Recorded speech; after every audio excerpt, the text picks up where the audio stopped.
Amigas y amigos, quienes le hacen seguimiento al comportamiento de la oposición desde que el chavismo llegó al gobierno, no deben estar extrañados con los resultados electorales del pasado domingo 15 de los Corrientes. ¿Por qué hago esta tajante afirmación? Seguramente porque la trayectoria de ese sector en los últimos 18 años, sobre todo en materia electoral, está caracterizado por una sucesiva repetición de increíbles errores. En su obsesiva conducta opositora, marcada por el odio y el desprecio hacia el adversario, la oposición que se gestó en el país después del colapso de la Cuarta República y del pontificismo, la ha llevado a actuar como una fuerza, no como una fuerza democrática, confiable, sino como un factor subversivo, permanente, desestabilizador por su naturaleza, que utiliza para ello mecanismos ambiguos como participar en procesos electorales y al mismo tiempo recurrir a la conspiración. Lo que le sucedió a la oposición el pasado domingo estaba determinado por ese comportamiento consistente en alentar y practicar la violencia y, simultáneamente, pretender competir en comicios democráticos. Cada vez que había un evento electoral, a la oposición se le vio siempre el bojote. Ahora participó en la elección convocada por la Asamblea Nacional Constituyente para escoger gobernadores de estado, pero sin comprometerse en ningún momento a respetar los resultados electorales. Ya el propio domingo 15, por la noche, cuando el CNE difundió los resultados catastróficos para este sector, sus máximos dirigentes, sin esperar contar con más información, anunciaron que el resultado no lo reconocían y empezaron a llamar al pueblo a la calle a protestar por el fraude. Son muchos los errores en que incurrió el sector opositor. Por ejemplo, solidarizar con una intervención extranjera e incluso militar en Venezuela, auspiciar una campaña despreciable de descrédito contra el país, apoyar una guerra económica que ha provocado funestas consecuencias al pueblo venezolano. Y por si fuera poco, el salto de garrocha a última hora para pasar de la guarimba sanguinaria a aceptar participar en las elecciones convocadas por la Constituyente. Pregunta: ¿puede sorprender la derrota que le propinó el chavismo al ganar 18 de las 23 gobernaciones a esta oposición? Y que en el voto nacional, dato fundamental para evaluar el proceso, el PSUV lograra el 54%, mientras que esa oposición descendió al 45%. Lo que la luz del entendimiento recomendaría es que esa oposición, fracasada y sin legitimidad, renunciara a los cargos que detenta y abriera las puertas a nuevas figuras que sin duda existen en su seno. Para tratar en profundidad lo ocurrido el pasado 15, dialogaré de inmediato con dos analistas excepcionales, Mariclín Stelling y Oscar Chemel.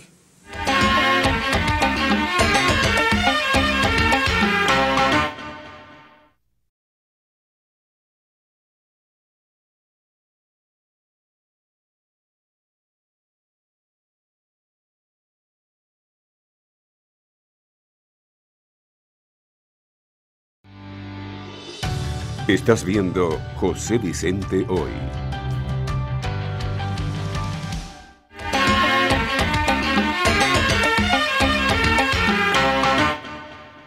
Mis entrevistados de hoy, lógicamente, van a analizar el resultado electoral del pasado domingo 15.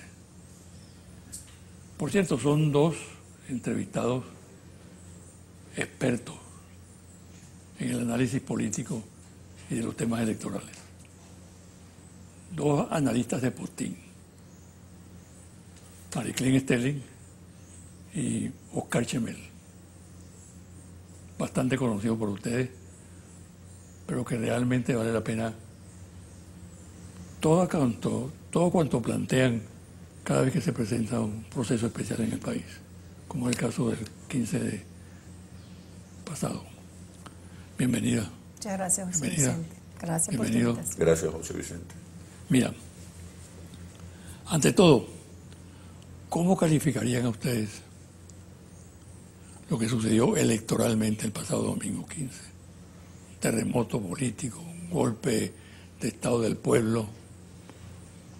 ¿Qué caracteriza? Un sacudón. Un sacudón. Fíjate que yo voy a acotar algo ahí, un sacudón emocional, porque yo creo que esta fue la elección de las emociones, donde comandó el miedo, el odio, la rabia, pero también el amor, la esperanza, la apuesta a un proyecto. Yo creo que ahí el voto, que bueno, hay estudios actuales del voto que dicen que el voto no es racional, el voto tiene mucho de emocional, pero yo creo que aquí yo lo definiría como el proceso donde las emociones funcionaron, porque es como...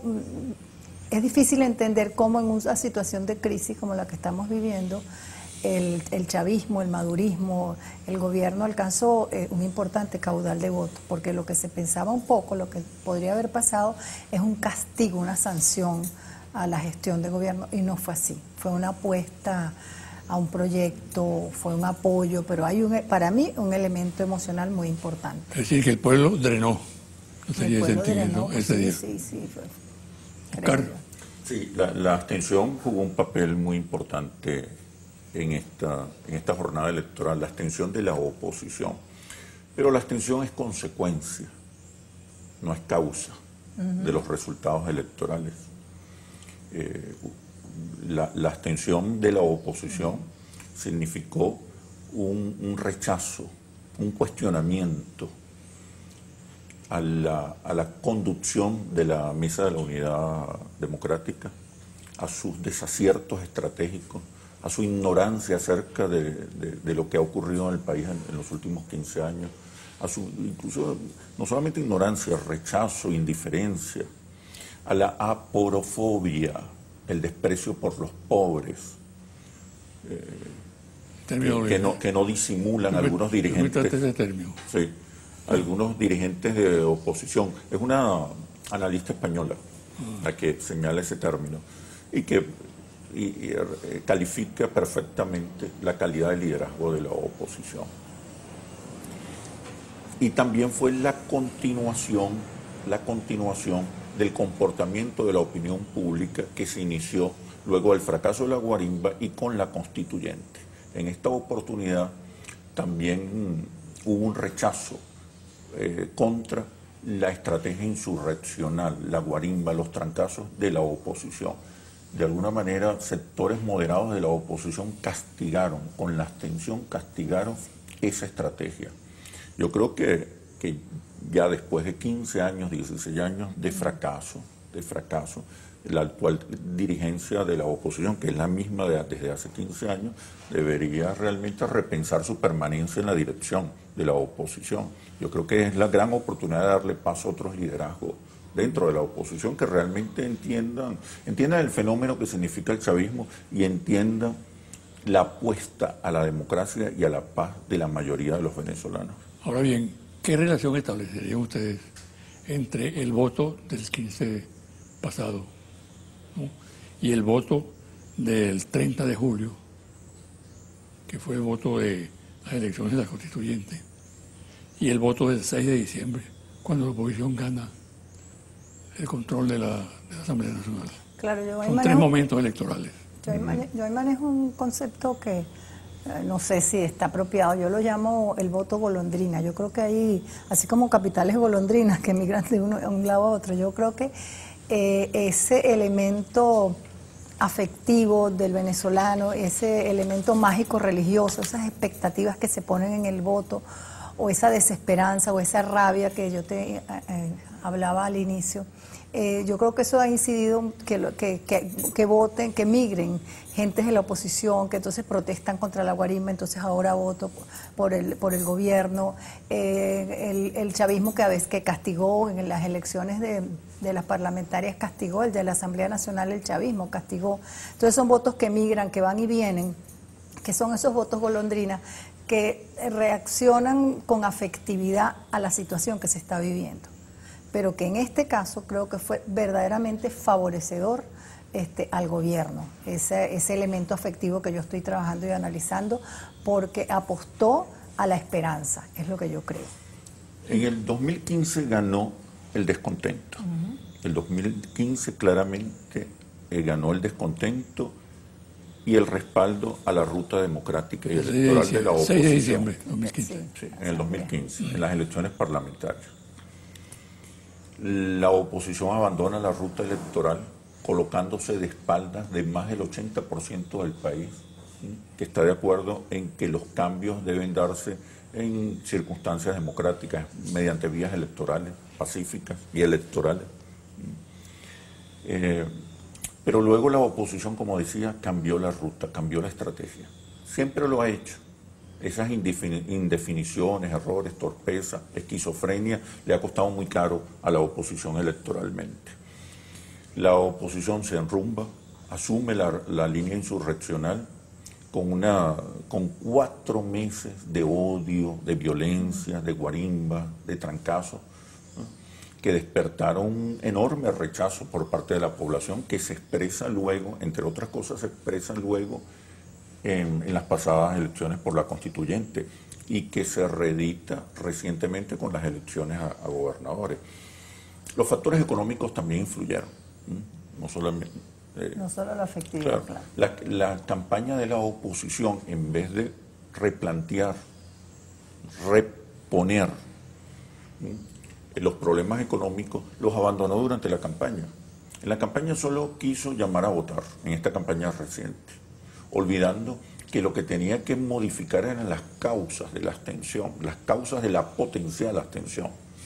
Es como que yo te diga, cómprame, sal a comprar, sin decirte qué es lo que vas a comprar o a dónde tienes que ir. Entonces, una campaña muy, muy torpe, desacertada totalmente.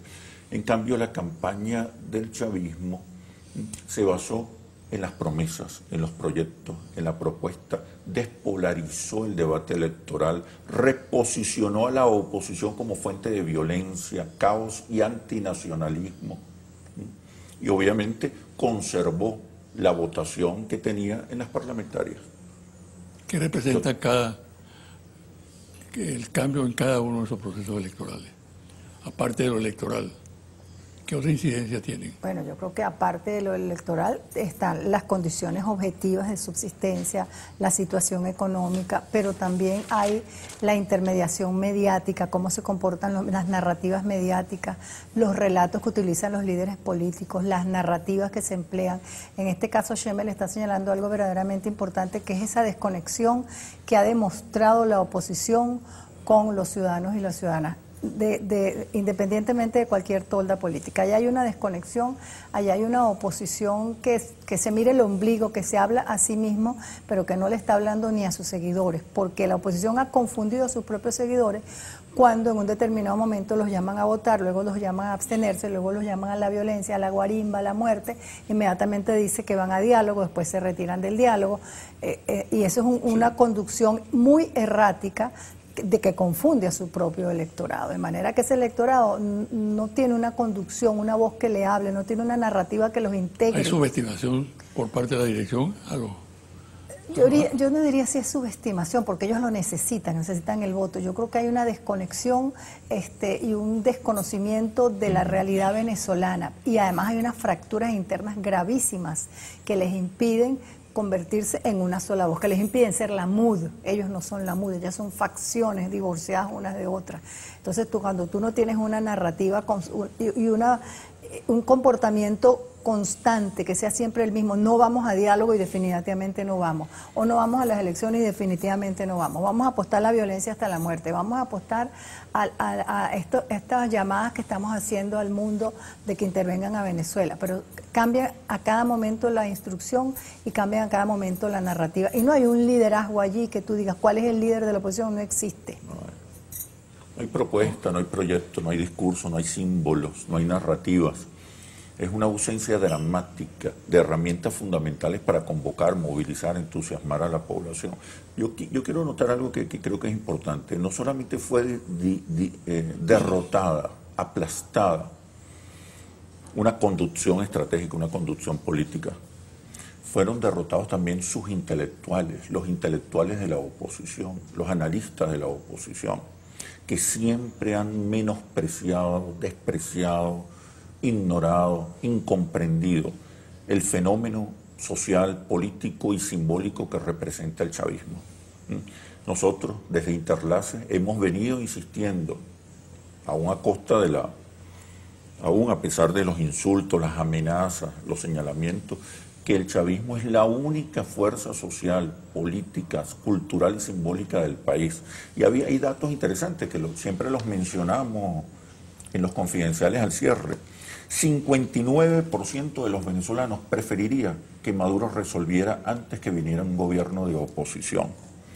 35%, como lo dijimos hace un par de semanas, simpatiza con el Partido Socialista Unido de Venezuela. 71% está en desacuerdo con las sanciones económicas del presidente Trump de Estados Unidos. 81% rechaza la violencia. 59% de los venezolanos está de acuerdo con que hay que esperar las elecciones presidenciales del 2018 y evitar los atajos. 66% prefiere hacer más efectivo y productivo el modelo económico del chavismo que cambiarlo por uno capitalista. 39% valora positivamente la gestión del presidente Maduro. 64% se beneficia de los operativos CLAP entre 1 mes y 2 meses. Y un dato clave, 63% no cree que la oposición o un eventual gobierno de la oposición pueda resolver los problemas económicos del país. Ahora, entonces se sigue subestimando el chavismo. Oscar, te pregunto, ¿por qué esa brutal diferencia entre los números que tú señalas, ¿no?, de esta encuestadora y el resto de las encuestadoras? Sí. Nosotros garantizamos resultados certeros porque tenemos muestras perfectas de la sociedad venezolana, perfectas y representativas de la sociedad venezolana. Pero es que además nosotros, desde que se iniciaron las actividades Interlace, hemos dado un énfasis fundamental a la dimensión subjetiva, emocional, simbólica, cultural del comportamiento social y político del país. Las decisiones políticas de los ciudadanos son con base emocional, sí, aunque después haya razones para justificar y explicar las decisiones motivadas fundamentalmente desde las emociones.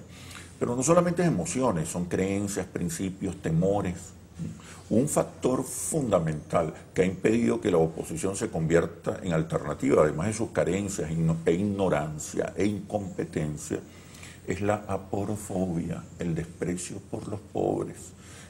El odio hacia el chavismo se ha convertido también en un desprecio hacia los pobres. Y es inocultable este desprecio de los líderes de oposición y sobre todo la prepotencia, arrogancia de sus intelectuales. En este país, muchos analistas decían que el chavismo no ganaba ni una elección a junta de condominio. Y acaba de ganar 18 gobernaciones de cada 3. Y en las pasadas elecciones convocó a más de 8 millones de venezolanos para una jornada de reinstitucionalización y establecimiento o recuperación de la paz y la democracia. Mariclín, el 15 de octubre se impuso y triunfó el chavismo y fue derrotada la oposición. Ese es el dato concreto, contundente, que arrojan los algoritmos electorales. Ahora bien, en cifra y en número de gobernaciones. Exacto. ¿Qué hay detrás de eso? ¿Cómo se come eso? ¿Ah? Bueno, yo creo que es una apuesta. Ahí hay en ese voto estamos hablando de las emociones, yo creo que hay la emoción que es el riesgo, el arriesgarse. Yo creo que ahí hay una apuesta que está cobijada bajo 2 paraguas. Está cobijada bajo el paraguas de la constituyente, donde yo creo que ahí se realizó un momento mágico.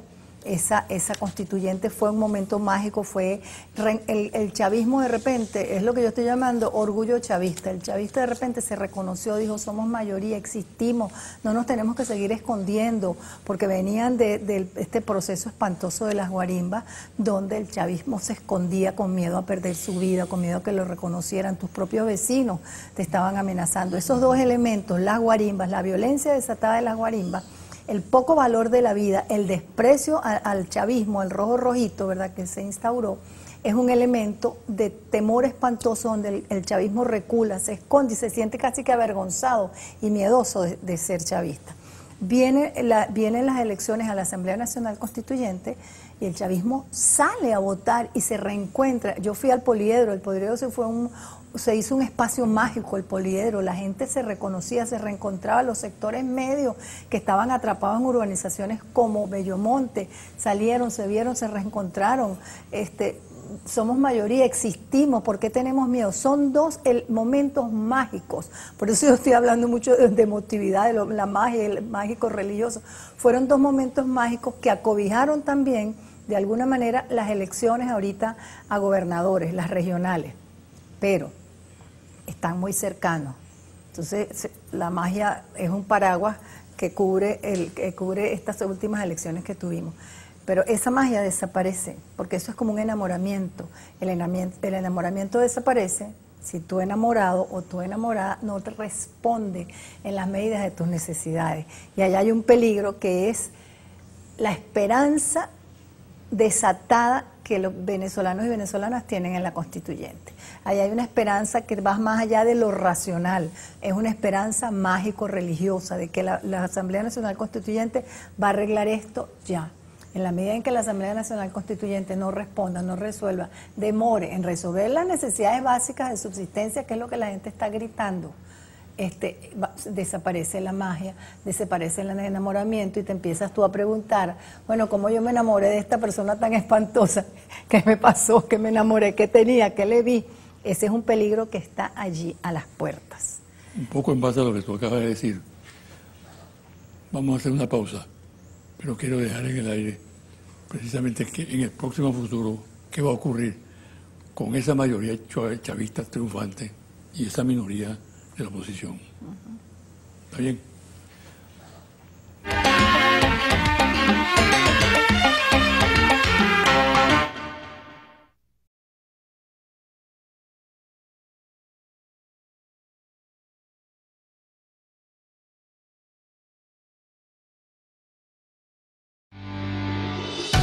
Estás viendo José Vicente Hoy.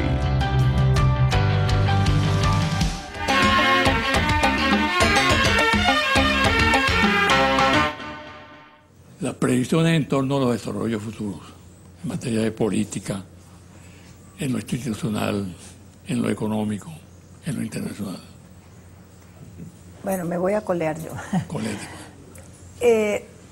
Si el gobierno actúa después de este rotundo triunfo, con equilibrio y ecuanimidad, veo buenas expectativas. Si el gobierno es triunfalista, despectivo, despreciativo, para mí va a peligrar el diálogo, porque ya algunos sectores de la oposición dijeron que no van a ir a diálogo. Ellos están yendo, si van escondidos, niegan. Yo creo que ahorita, en este momento, el diálogo es necesarísimo. Pero es un diálogo, José Vicente, que baje a la población, a la ciudadanía, porque lo que se está llevando a cabo para mí en Dominicana es un diálogo entre dos liderazgos políticos que están negociando posiciones políticas. Yo no creo que ese es un diálogo que está siendo manejado, por lo que uno ve por los medios, en función de la paz, la tolerancia y la convivencia. ¿Qué es lo que se quiere? ¿Qué quiere uno? Paz, tolerancia y convivencia.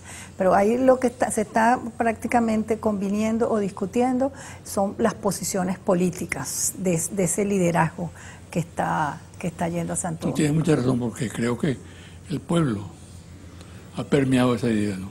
Y ha asumido el diálogo con más vehemencia. De alguna manera yo lo que creo es que debe como que espero que estos gobernadores nuevos trabajen en la ciudadanía, en las bases sociales, la necesidad del diálogo. De manera entonces que la necesidad del diálogo emerja de abajo hacia arriba y presione, porque solo dialogando y haciendo negociaciones y conviniendo hasta el aspecto económico es que el problema se resuelve, el problema de la crisis de subsistencia, es mi opinión. Oscar. La economía sigue siendo el principal problema. El problema que más preocupa a más del 80% de los venezolanos. Pareciera que en estas elecciones no intervino la economía, y es todo lo contrario. ¿Sí? Intervino la economía, intervinieron los problemas económicos, pero es que el único que le habla a la gente de sus problemas y de alguna manera presenta alternativas y soluciones es el chavismo. el tema económico está ausente en el discurso opositor. Se han concentrado en la lucha por la libertad, la democracia, la Constitución. O sea, temas importantes, pero que no son los más sentidos por las mayorías populares. Entonces, la economía... Buscar aliados en el exterior. Y en una política antinacionalista, ¿no?, que obviamente los afectó en este momento y provocó la altísima abstención de la oposición. Entonces, la economía sigue siendo un tema fundamental. Pero hoy en estas elecciones, el foco seguía estando en la necesidad de consolidar la paz y la estabilidad. Y además la gente guarda expectativas importantes con respecto a la política económica del presidente Maduro. Y eso evidentemente termina de cohesionar no solamente la amenaza de una restauración de la exclusión y el desprecio, sino también la expectativa de una mejora en las condiciones materiales de vida que siente buena parte de la población. Pero en todo caso, el gobierno y el chavismo mantienen la misma votación, votos más, votos menos, la misma votación que obtuvieron durante las parlamentarias o en la jornada que dio pie a la elección de los parlamentarios, de los integrantes de la Asamblea Nacional. Es la misma votación. Solo que la mayoría ahora... 6 millones. La mayoría ahora se inclina por el... Claro, la oposición pierde 3 millones de votos por el desastre, sus desaciertos estratégicos y su manera de vincularse con los sectores populares. La tarea para el chavismo apenas comienza o continúa. O sea, la tarea no está totalmente hecha. Unas elecciones presidenciales que polarizan más a la sociedad y convocan a mayor número de votantes no se gana con la actual votación del chavismo. El chavismo ha consolidado claramente, como lo habíamos reiterado muchas veces, Interlaces, ha consolidado una fuerza social, política y electoral, fundamentalmente electoral, cercana al 40%. ¿no? Pero con eso no es suficiente. El chavismo tiene que mirar hacia el centro político, que en Venezuela es un centro político chavista, porque la mayoría o buena parte de la visión de sociedad y de país del chavismo es compartida por la mayoría de los venezolanos, por lo menos por 2 de cada 3 venezolanos. Entonces el desafío es enorme. Tiene que ver con la gestión económica principalmente. Hay que darle respuestas a la gente. La inflación está castigando dramáticamente a los venezolanos. Hay que renovar el discurso. Las expectativas y demandas de hoy no son las mismas de hace 15 años. El chavismo tiene que dar nuevas respuestas a las nuevas preguntas. Y sobre todo ampliar el abanico de alianzas, establecer diálogos y puentes, sobre todo con los sectores productivos y con la oposición democrática o la nueva oposición que surja de esta crisis terminal que vive la oposición. Puede surgir una nueva oposición, un nuevo liderazgo. Mira, yo creo que sí va a suceder, porque ahorita hay un Pero muy gravísimo... El gran vencedor dentro de la oposición fue Ramos Ayub. Es Ramos Ayub y los ADECO. Los ADECO resurgieron con 4 gobernaciones, creo, nada más, pero creo que hay un resurgir que va más allá del número de votos y del número de gobernaciones. Yo creo que los ADECO probablemente se conviertan en un importante interlocutor con el chavismo, independientemente de su peso numérico actual. Yo creo que hay tanto cuestionamiento al interior de la oposición, de estos analistas que tú hablas, cuestionándose, dando toda serie de hipótesis de qué les pasó, que va a haber una demanda muy importante de reestructuración, como dice Schemmel, de la oposición. Eso tiene que venir ya. No es una demanda, digamos, popular, es una demanda interna porque la fractura es espantosa. Yo creo que están hasta a punto de desaparecer como espacio político, si no se revisan. En eso creo que están, porque yo participo en varias listas, tú estás leyendo todos los análisis que ellos hacen, allí hay altísima preocupación, pero además hay una orfandad de proyectos, una orfandad de voces, una orfandad de líderes. Ahí se necesita un renacer, un resurgir. ¿De dónde? No sé, un renacer y un resurgir. Y los ADECOS en este momento asoman como un factor importante en la oposición, y yo diría una oposición negociadora, una oposición que puede hacer alianzas, quizás más cercano a este proceso que la oposición totalmente clasista, neoliberal, esa oposición que viajó y pidió que aumentaran el cerco, que avaló todo este cerco geopolítico, diplomático, económico que está en torno a Venezuela. Eso lo avalaron esos líderes. Eso fue sancionado con el voto, porque ningún venezolano que está pasando trabajo va a votar con alguien que está pidiendo aumente el cerco. Eso no tenía ningún sentido, desde ningún punto de vista. En lo institucional. Sí. Henry Ramos Ayub, la oposición, Henry Ramos Ayub surge como el gran ganador en la oposición de esta jornada electoral. Pero tiene que trascender Acción Democrática. Acción Democrática apenas tiene 6% de simpatías. El PSUV tiene 36%, 35-36% de simpatías de los ciudadanos. Trascender Acción Democrática, entender el fenómeno chavista, comprender a la nueva sociedad que ha venido madurando, surgiendo en los últimos 15 años, entender que desde una posición antichavista es imposible ganarle al chavismo, que es necesaria una oferta superior, entender la conexión emocional que es vital para rescatar, recuperar el respaldo de las mayorías, y entender que la nueva visión de país y de sociedad, la nueva cultura política hace inviable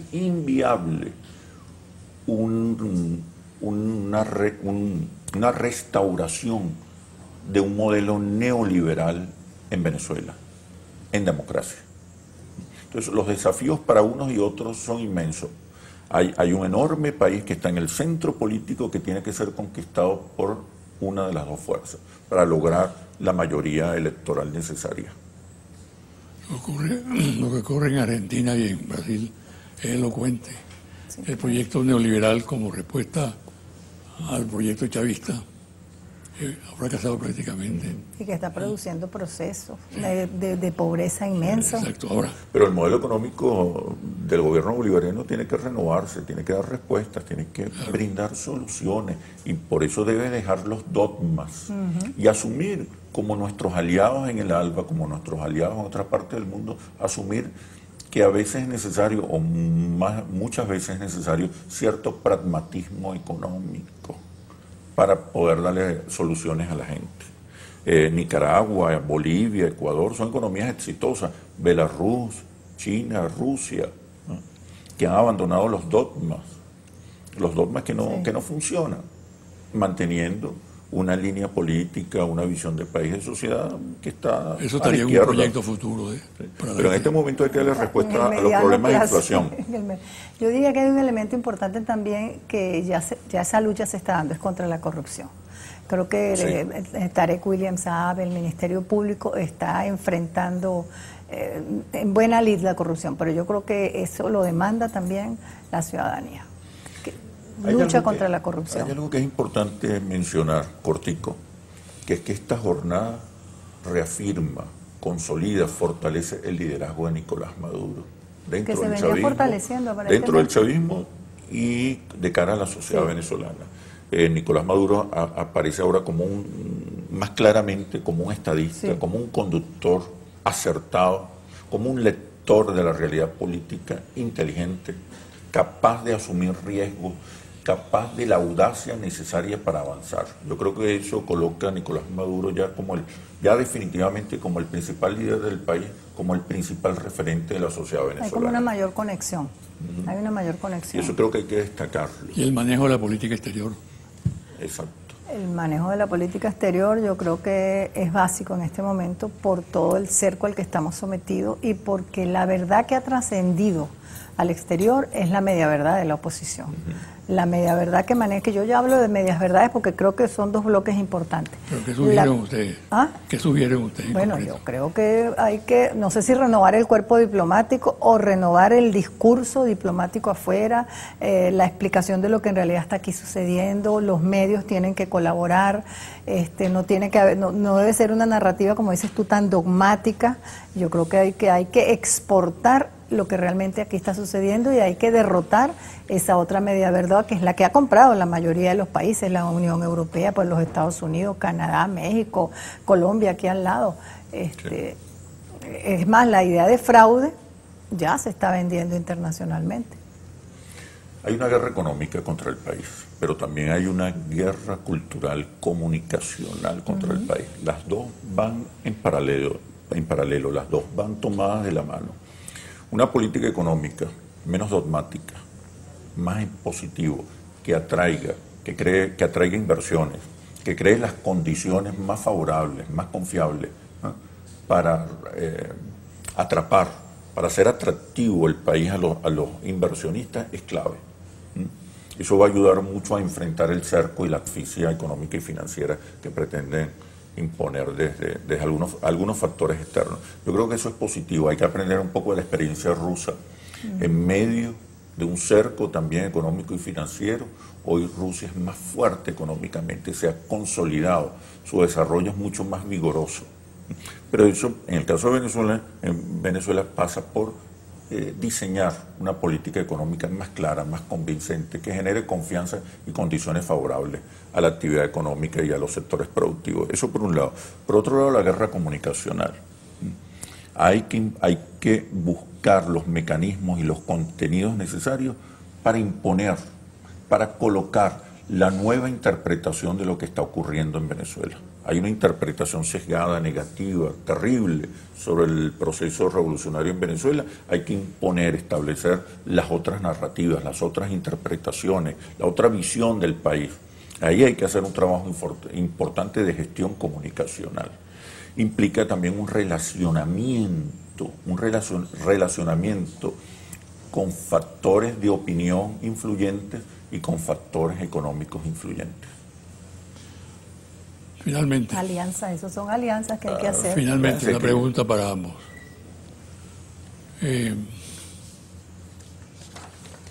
¿Son realmente optimistas o pesimistas con respecto al futuro? Yo diría, hoy te voy a decir que tengo una suerte de optimismo relativo. Relativo en el sentido que depende de cómo reaccione este gobierno a los resultados de estas elecciones, cómo defienda este gobierno el procedimiento electoral ante el mundo, cómo desmonte la acusación de fraude. Tiene que ver también con las alianzas que está señalando Schemel en este momento, la apertura que tiene que haber, cero dogmatismo, cero triunfalismo y apertura a ciertos grupos y espacios, como lo está señalando Oscar. Yo creo que depende, hay una cantidad de elementos que te abren la esperanza y la expectativa y el optimismo, pero que todo depende de cómo el gobierno maneje todas esas variables y se maneje en todos esos contextos.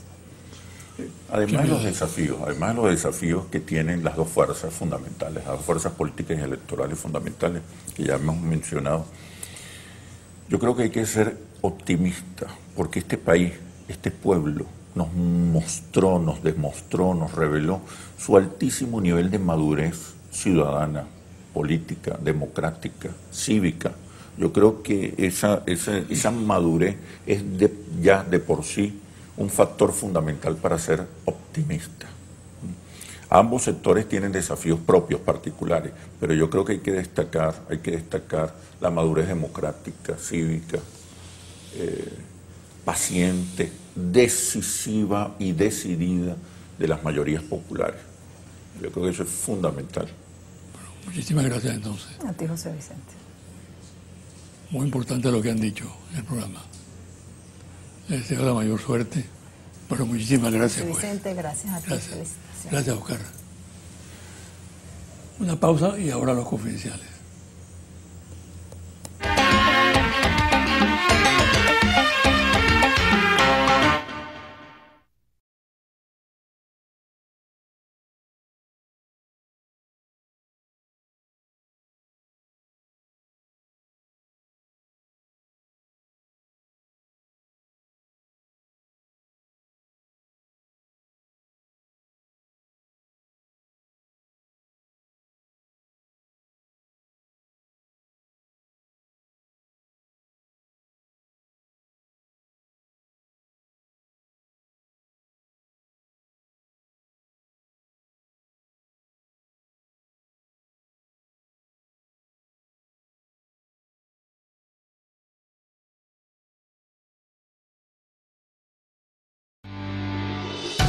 Estás viendo José Vicente Hoy.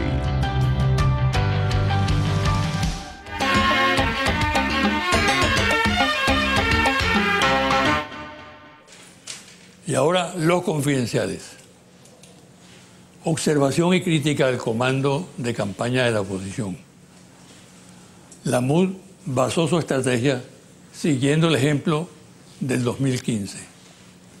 El mensaje fue sobre la situación económica con sus consecuencias por el alto costo de vida, desabastecimiento, carestía, etc. Y dejó a un lado el enfoque político y la oferta de cambio. Para difundir el mensaje se refugió en algunos medios de comunicación, redes y declaraciones públicas sin mayor impacto.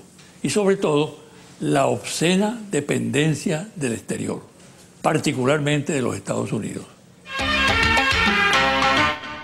Es así como sus candidatos a gobernadores prácticamente no hicieron campaña pública. Al igual que los dirigentes no actuaron en movilizaciones ni marchas públicas.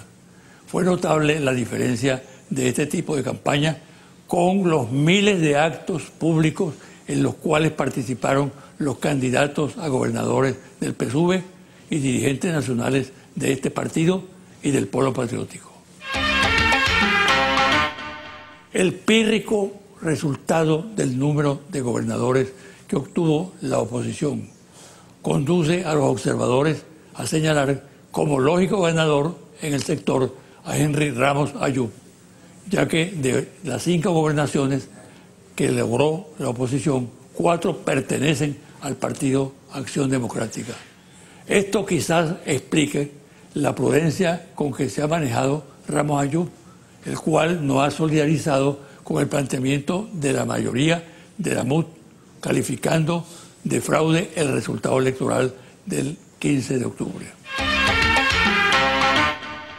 La señora Lilian Tintori hizo una gestión vía intermediarios ante la Casa Blanca para que ésta hiciera un pronunciamiento criticando la incautación de 200 millones de bolívares que le fueron retenidos. La respuesta de la Casa Blanca fue, comillas, eso es un delito en su país y en el nuestro. Ante la confusión que impera en el sector opositor a raíz del resultado electoral del 15 de octubre, se han disparado internamente diversas tendencias y opiniones. Críticas que van desde las más radicales, que plantean el fraude y la opción armada en las calles, hasta personalidades que son partidarias de dialogar para impedir que en el país se repitan hechos como los que ocurrieron durante los 4 meses de guarimbas sangrientas. Concretamente, hay un grupo opositor detectado por los organismos de inteligencia y seguridad del Estado que trabaja activamente en un plan desestabilizador y que consideran que existen las condiciones para estimular un levantamiento popular con apoyo militar. Hay que ver con mucho cuidado lo que está ocurriendo con el efectivo, los cajeros automáticos y las prácticas de algunos bancos para restringir el pago de pensiones. Por ejemplo, de fuentes del Banco Central de Venezuela, la plataforma del software que apoya al sistema de los cajeros automáticos en la dispensión de efectivo está saturada. Ahora se acercan los meses de utilidades y aguinaldos y la entrega de recursos va a ser crítica, ya que no está en capacidad de entregar los recursos que los clientes van a demandar. Esta situación se extiende a los llamados puntos de venta y tarjetas de crédito. Confidencial al cierre. Monitor País, Interlace, Confidencial, Reporte Ejecutivo, Ficha Técnica, Cobertura Geográfica, todo el país, Levantamiento de campo, 15 de septiembre al 3 de octubre. Resultados. ¿Qué cree usted que debería hacer el gobierno bolivariano? ¿Cambiar el modelo económico socialista por un modelo capitalista o hacer más eficiente y productivo el modelo socialista? 65% de los venezolanos consideran que el gobierno nacional debería hacer más productivo y eficiente el modelo socialista. mientras que el 31% opina que debería cambiarlo. ¿Usted está de acuerdo o en desacuerdo con quienes dicen que lo mejor para Venezuela es un modelo económico productivo socialista donde existan empresas del Estado, empresas privadas y empresas de propiedad social? 87% de los venezolanos está de acuerdo con que lo mejor para Venezuela es un modelo económico mixto, donde existan diversas formas de propiedad, mientras 12% está en desacuerdo. ¿Usted está de acuerdo o en desacuerdo con quienes dicen que la economía de un país debe conducirla el Estado y no la empresa privada? 60% de los venezolanos está de acuerdo con que la economía de un país debe conducirla el Estado y no la propiedad, no el sector privado, mientras 36% está en desacuerdo. ¿Usted está de acuerdo o en desacuerdo con quienes dicen que el Estado debe establecer reglas económicas claras por las cuales se guíen las empresas privadas?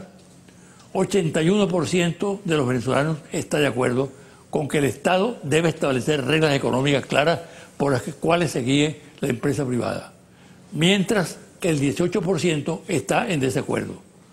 ¿Usted está de acuerdo o en desacuerdo con quienes dicen que el gobierno debe promover la inversión privada nacional e internacional? 88% de los venezolanos está de acuerdo con que el gobierno debe promover la inversión privada nacional e internacional. 11% está en desacuerdo. Hasta aquí el programa de hoy y los invito para el próximo domingo por este su canal Televen.